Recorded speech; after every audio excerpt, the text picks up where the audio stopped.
भारत नेपाल, जी हां, दो राष्ट्र ही नहीं बल्कि दो दोस्त जिनके बीच रिश्ता सदियों से है।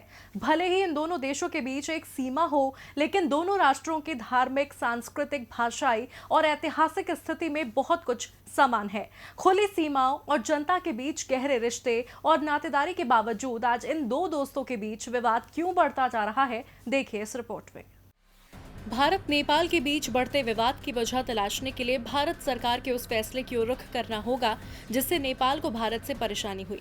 दरअसल जम्मू कश्मीर के विभाजन के बाद भारत ने पिछले साल नवंबर में नया नक्शा जारी किया तो नेपाल के लोगों ने उस नक्शे में कालापानी इलाके को देख विरोध जताया। नेपाल के लोगों ने अपनी सरकार के खिलाफ भी गुस्सा जाहिर किया।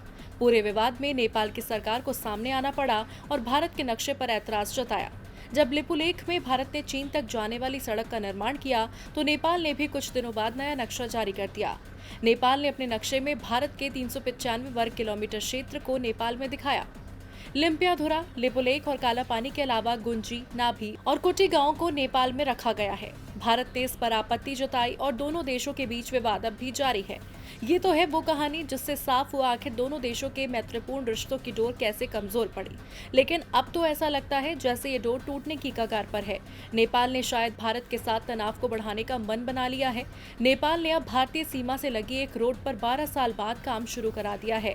ये रोड उत्तराखंड के धारचूला जिले से होकर गुजरती है। करीब 130 किलोमीटर लंबी धारचूला टिनकर रोड का 50 किलोमीटर का हिस्सा उत्तराखंड से लगा हुआ है। जहां तक जानकारी मिली है, इस प्रोजेक्ट की अनुमति 2008 में दी गई थी। मकसद था टिनकर पास के जरिए नेपाल और चीन के बीच व्यापार को बढ़ावा देना। रोड का बाकी बचा हिस्सा अब नेपाल की सेना पूरा करेगी। लेकिन इतने लंबे अरसे बाद नेपाल को इस सड़क के निर्माण की क्यों सूझी? क्या इसके तार 8 मई से जुड़े हैं? जब भारत ने धारचूला से लिपुलेख दर्रे को जोड़ने वाली 80 किलोमीटर लंबी रोड का उद्घाटन किया। रक्षा मंत्री राजनाथ सिंह का इस पर तर्क था कि इससे कैलाश मानसरोवर जाने के लिए पहले से कम वक्त लगेगा। जब भारत ने धारचूला लिपुलेख रोड खोली तो नेपाल में भारी विरोध हुआ। वहां की सरकार ने कहा कि वो दर्रा तो नेपाल की सीमा में आता है। भारत ने साफ कर दिया था कि रोड पूरी तरह से भारतीय इलाके में है। अगर नेपाल को आपत्ति जतानी ही थी तो वो रोड बनते समय जताता। आपको बता दें, रोड को अप्रूव हुए 12 साल हो गए हैं, मगर सिर्फ 43 किलोमीटर रोड ही बन सकी थी। इस रूट पर न सिर्फ टेरेन बेहद खतरनाक है, बल्कि मौसम का भी कोई भरोसा नहीं रहता। वहीं नेपाल सरकार का ये मानना था कि इस रोड के बन जाने से न सिर्फ व्यापार बढ़ेगा, बल्कि तीर्थयात्रियों और टूरिस्ट की संख्या भी बढ़ेगी।